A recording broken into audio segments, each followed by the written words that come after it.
জন্মাষ্টমীর দিন সামান্য 5 টাকা খরচ করে বাড়িতে নিয়ে আসুন শ্রীকৃষ্ণের প্রিয় জিনিস। অর্থ আসবে চুম্বকের মতো। মা লক্ষ্মী ঘরে স্থিত হবেন।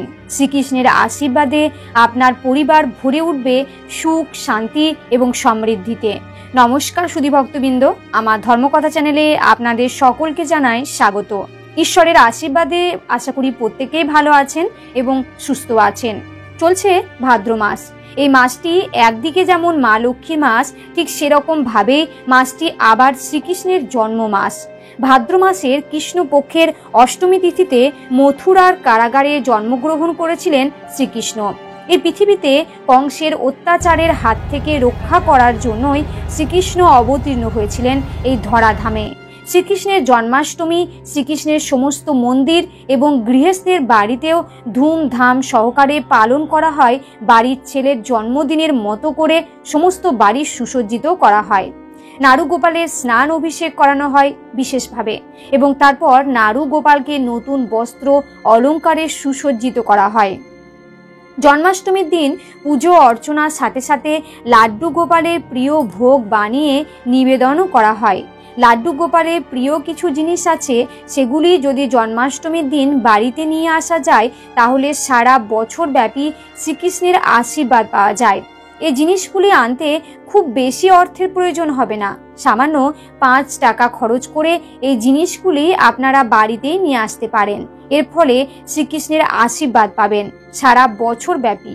আজকের পর্বে আমি আপনাদের সঙ্গে শেয়ার করব যে কোন কোন জিনিস আপনারা নিয়ে আসতে পারেন। জন্মাষ্টমীর দিন চেষ্টা করবেন সেখান থেকে একটি জিনিসও বাড়িতে নিয়ে আসতে। তাই আমার সকল ভক্তবৃন্দদের অনুরোধ করব যে আজকের এই ভিডিওটি একদমই স্কিপ না করে সম্পূর্ণ দেখার চেষ্টা করবেন এবং দেখার পর যদি ভালো লাগে তাহলে অবশ্যই কিন্তু একটি লাইক করবেন, কমেন্টস লিখবেন জয় শ্রীকৃষ্ণের জয় এবং ভিডিওটি শেয়ার করার চেষ্টা করবেন আপনার নিকট আত্মীয় স্বজন এবং বন্ধু বান্ধবদের সাথে। আসুন এবার আসা যাক মূল পর্বে। আপনারা জন্মাষ্টমী পালন করতে চাইছেন সেদিনই আপনারা এই জিনিসগুলি বাড়িতে নিয়ে আসবেন। প্রথম যে জিনিসটি বাড়িতে নিয়ে আসবেন সেটি হচ্ছে হলুদ রঙের বস্ত্র। হলুদ রঙের বস্ত্র, হলুদ রঙের সুতো এবং হলুদ রঙের ফুল ইত্যাদি। হলুদ রংটি ভগবান শ্রীকৃষ্ণের অত্যন্ত পছন্দের রং বা প্রিয় রঙও বলা যেতে পারে। শ্রীকৃষ্ণকে বলা হয় পীতাম্বর। তাই হলুদ রঙের বস্ত্রে এবং হলুদ রঙের ফুলে ভগবান শ্রীকৃষ্ণকে জন্মাষ্টমীর দিন সাজানোর চেষ্টা করুন। যদি আপনাদের সামর্থ্য না হয় বস্ত্র কেনার, তাহলে হলুদ রঙের থান কাপড়ও নিয়ে আসতে পারেন। খুব অল্প মূল্যে পেয়ে যাবেন। সেই হলুদ রঙের থান কাপড় দিয়েও আপনারা ভগবান শ্রীকৃষ্ণকে সুন্দরভাবে সাজাতে পারেন। হলুদ ফুলের মালা গেঁথে ভগবান শ্রীকৃষ্ণকে পরাতে পারেন। হলুদ ফুল দিয়ে ভগবান শ্রীকৃষ্ণের পূজা দিতে পারেন। ভগবান শ্রীকৃষ্ণের চরণে চড়ানো হলুদ রঙের ফুল, যেটি পুজো হওয়ার পরে শ্রীকৃষ্ণের প্রসাদী ফুল হয়ে যাবে, সেটি দিয়ে একটি বিশেষ উপায়ও আমি ভিডিওটির শেষে বলে দেব। তাই সম্পূর্ণ ভিডিওটি দেখার চেষ্টা করবেন। সেই উপায়টি যদি আপনারা করতে পারেন তাহলে সারা বছর মা লক্ষ্মীর কৃপা আপনার পরিবারের উপর তো থাকবেই। কারণ ভগবান শ্রীকৃষ্ণ যে ব্যক্তির উপর প্রসন্ন থাকে, সেই ব্যক্তির উপরও প্রসন্ন থাকে সমস্ত দেব এবং দেবী। দ্বিতীয় যে জিনিসটি জন্মাষ্টমীর দিন বাড়িতে নিয়ে আসতে পারেন সেটি হচ্ছে একটি পদ্ম ফুল। পদ্ম ফুল শ্রীকৃষ্ণের অত্যন্ত প্রিয়। পদ্ম ফুল সমস্ত দেবদেবীরই অত্যন্ত প্রিয়। সর্বাধিক প্রিয় হচ্ছে মা লক্ষ্মীর। তাই জন্মাষ্টমীর ওই তিথিতে বাড়িতে যদি আপনারা পদ্ম ফুল নিয়ে আসতে পারেন তাহলে মা লক্ষ্মী অত্যন্ত প্রসন্ন হন এবং যে গৃহের উপর মা লক্ষ্মী প্রসন্ন হন সেই গৃহে কখনোই সুখ, শান্তি এবং সমৃদ্ধির অভাব হয় না। ধন ধান্যে সেই গৃহ ভরে ওঠে। সেই বাড়িতে আশীর্বাদ থাকে স্বয়ং শ্রীকৃষ্ণ এবং মা লক্ষ্মী। সেই বাড়ির উন্নতি কেউ কখনো আটকাতে পারে না এবং সেই বাড়ি কেউ কখনো কোনো ক্ষতিও করতে পারে না। আর্থিক দিক দিয়ে সেই বাড়ি বাড়তে থাকে উন্নতির দিকে। তাই ভক্তবৃন্দ জন্মাষ্টমীর পূর্ণ তিথিতে বাড়িতে অবশ্যই একটি পদ্ম ফুল নিয়ে আসুন এবং সেই পদ্ম ফুলটিতে চন্দন মাখিয়ে ভগবান শ্রীকৃষ্ণের চরণে সেই পদ্ম ফুলটি নিবেদন করুন।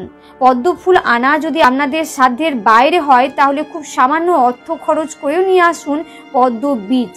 যে কোনো দশকর্মার দোকানে খুবই সামান্য পরিমাণে অর্থ দিয়ে পেয়ে যাবেন এই পদ্ম ফুলের বীজ। সেই পদ্ম বীজ একটি হলুদ কাপড়ের মধ্যে রেখে ভগবান শ্রীকৃষ্ণের চরণে রেখে দিন জন্মাষ্টমীর দিন। এবং সেই পদ্ম বীজ দিয়ে আপনারা একটি উপায়ও করতে পারেন, সেটি আমি ভিডিওটির শেষেই বলে দেব। তার জন্য সম্পূর্ণ ভিডিওটি দেখুন। দর্শকদের কাছে আমি অনুরোধ করব যে ভিডিওটি পুরোটা দেখবেন। গুরুত্বপূর্ণ তথ্য আপনারা মিস করে যেতে পারেন যদি ভিডিওটি স্কিপ করে করে দেখেন। সবার শেষে যে জিনিসটি আনার কথা আমি বলবো সেটি হচ্ছে ময়ূরের পালক। জন্মাষ্টমীর সময় যখন জন্মাষ্টমীর বাজার দোকান আপনারা করতে যাবেন তখন দেখবেন সমস্ত দোকানে ময়ূরের পালক বিক্রি হচ্ছে, কারণ ময়ূরের পালক ভগবান শ্রীকৃষ্ণের অত্যন্ত প্রিয়। ভগবান শ্রীকৃষ্ণ মস্তকে ধারণ করেন ময়ূরের পালক। ময়ূরের পালক এই জন্মাষ্টমীর দিন বাড়িতে নিয়ে আসা মানে ভগবান শ্রীকৃষ্ণকে স্বয়ং প্রতীকীকে বাড়িতে নিয়ে আসা। আপনাদের বাড়িতে যদি লাড্ডু গোপাল থাকে, সেই লাড্ডু গোপালের যে মুকুটটি আপনাদের আছে তার উপর অবশ্যই একটি ময়ূরের পালক আটকে দেবেন। এতে ভগবান শ্রীকৃষ্ণ অত্যন্ত প্রসন্ন হবেন। ময়ূরের পালক বাড়িতে রাখলে ঘরে ইতিবাচক শক্তি বৃদ্ধি পায় এবং বাড়ির প্রত্যেকটি সদস্যের মনের মধ্যে চলে থাকা নেতিবাচকতাও দূর হয়।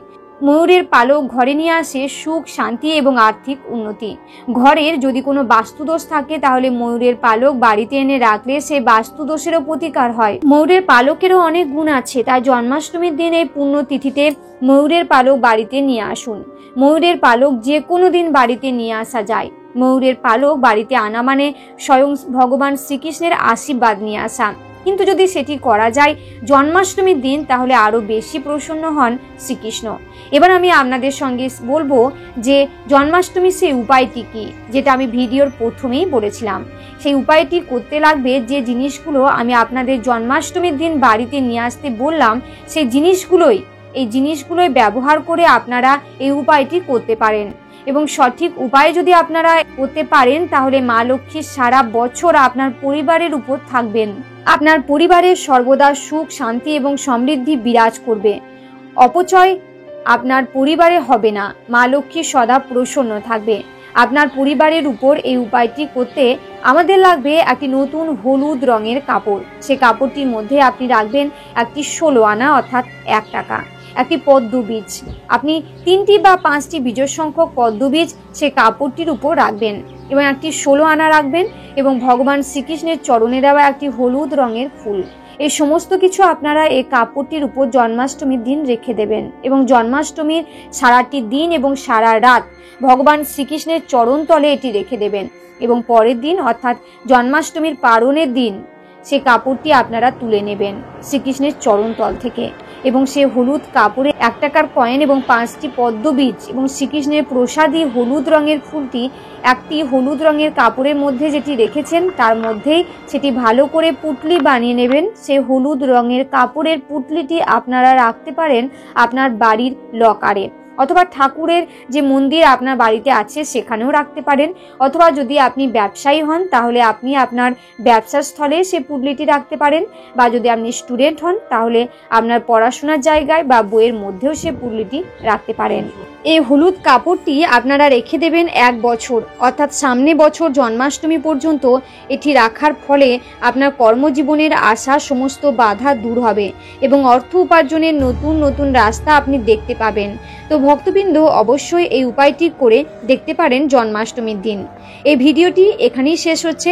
এই ভিডিওটি দেখে যদি আপনাদের একটুও ভালো লেগে থাকে বা একটু হন তাহলে অবশ্যই লাইক, কমেন্টস এবং শেয়ার করতে ভুলবেন না। এবং যদি চ্যানেলে নতুন হন তাহলে অবশ্যই চ্যানেলটিকে সাবস্ক্রাইব করে আমার পাশে থাকবেন। সকলেই ভালো থাকুন, সুস্থ থাকুন। নমস্কার।